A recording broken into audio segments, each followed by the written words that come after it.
going to put it up. Today's message comes to us from the book of Matthew, chapter 21, verse 12 through 17.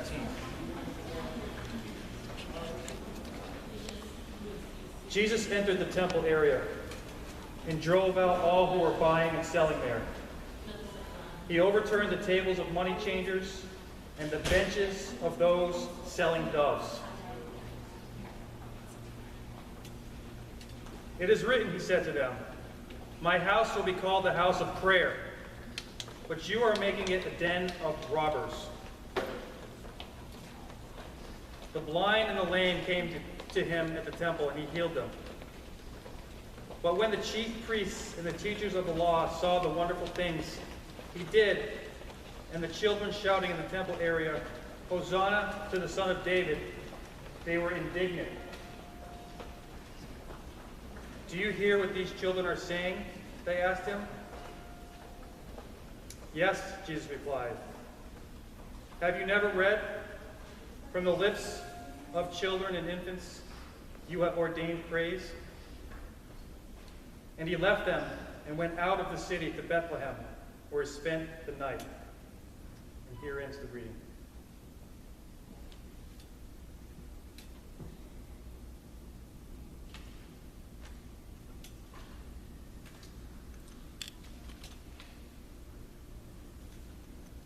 So, just backing up a little bit, trying to understand what is happening here in this passage. We see that there are folks whom Jesus refers to as robbers, thieves. And oftentimes when we think of thieves, we think of people who get dressed up in black outfits and sneak into houses and take television sets and radios and jewelry or whatever they can get their hands on. But this is obviously not the case. He's referring here to leading citizens of the community, and he's calling them thieves and robbers.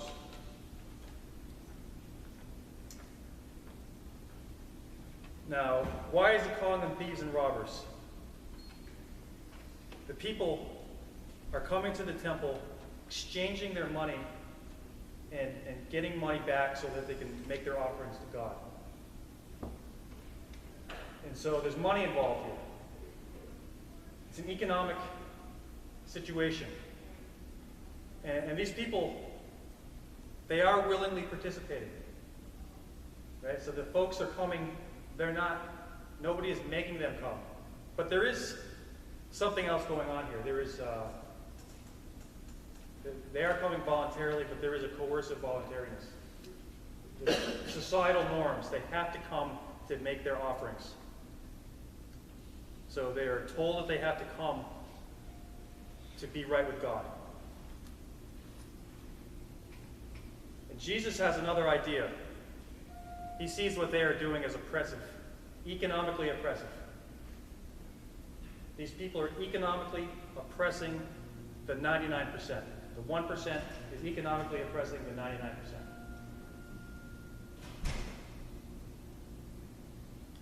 What does Jesus do about it?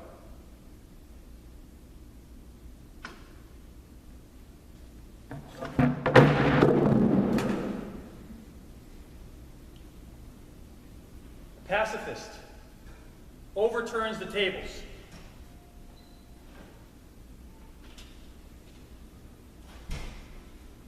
He sends the animals scurrying. He drives out the tax collectors.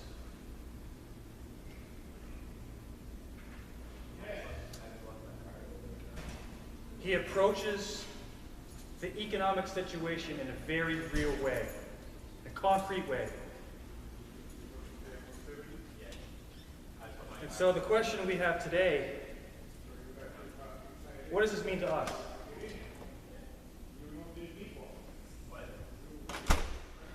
We're living in a society now where there are a class of people, and if Jesus were here today, I believe he would call them thieves.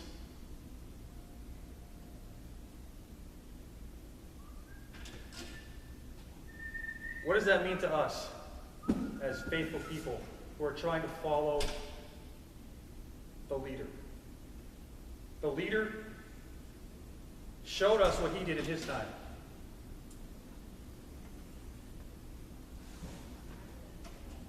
What can we do in our time? What can we do in our time?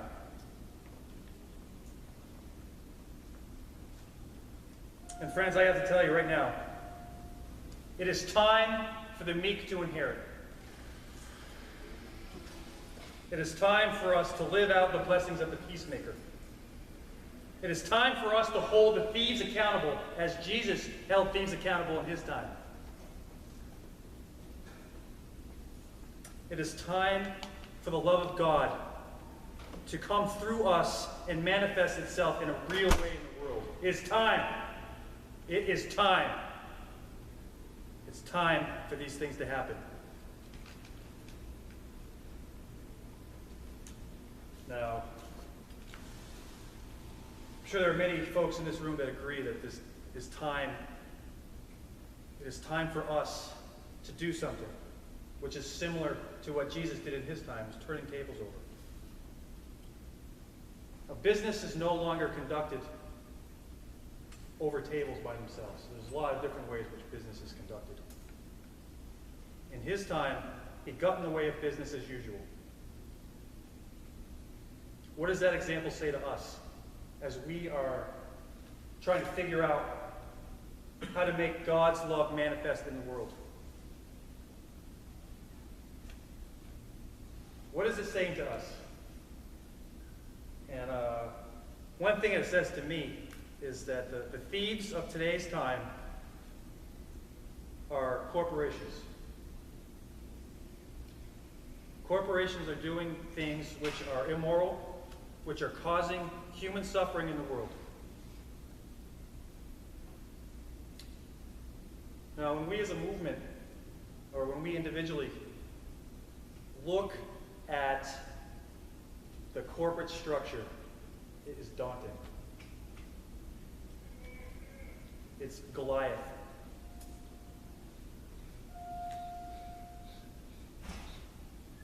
It's armored.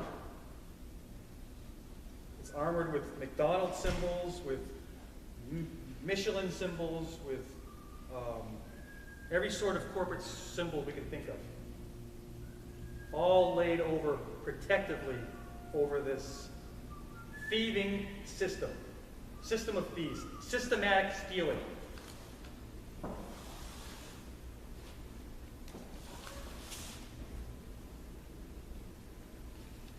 Friends, it's my belief that there is a systematic theft operation going on right now in America, in the world, and it's called the corporate structure.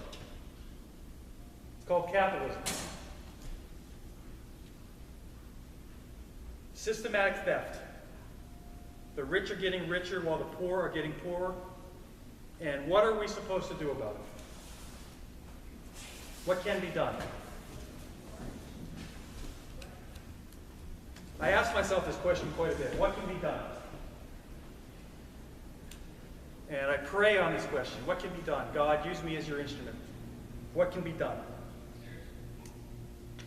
And as I analyze the situation, I realize that one of these corporations, which is part of the system of thievery, has a name on it, which I find particularly interesting. And so I'm just going to say right now, I believe that we need to confront corporations. It has to happen. And it has to happen for a lot of reasons. One of them is economics. Another one is just the biosustainability of the earth. When I look at this huge armada of corporations, one particular area screams to me. It says, here. Start here. Right here. This is the place to start. And friends, I have to tell you right now, there are folks making a lot of money off of oat products sold under the name Quaker.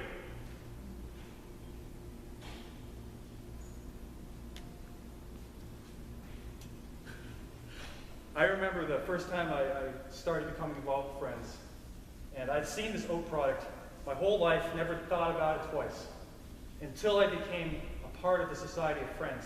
And then it really started offending me that this corporation, which is owned by Pepsi-Cola, was making millions of dollars on my name, my good name. And they were not using sustainable practices for agriculture.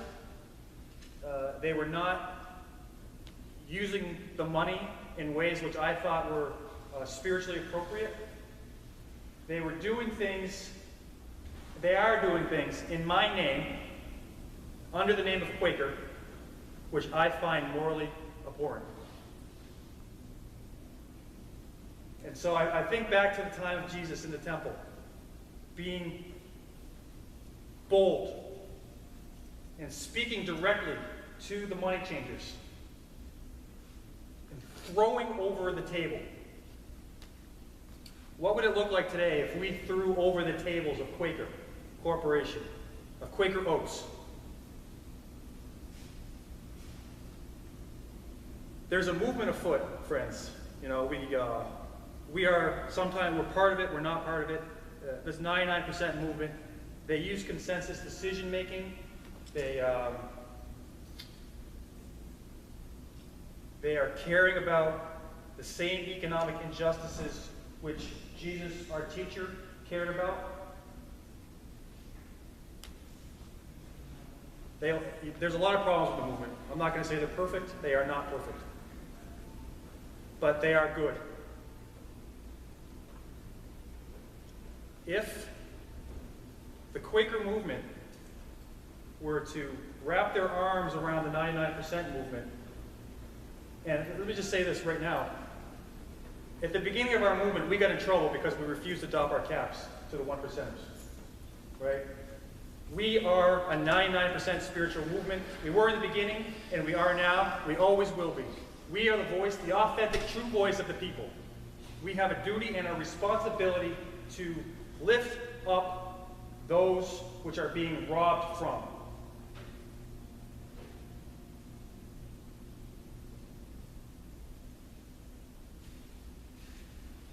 I feel very powerfully that we as a movement, the Friends movement, need to mobilize, we need to gain allies and work in coalition and aim an arrow directly at Quaker Oats. We can focus the attention of the movement on a specific spot. We can inject the movement with spirit. And people need spirit. Terribly, awfully bad.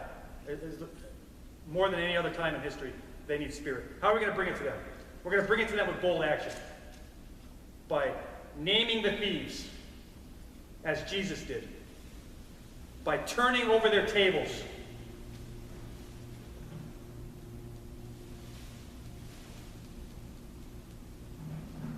The example of Jesus tells us that we have to do something.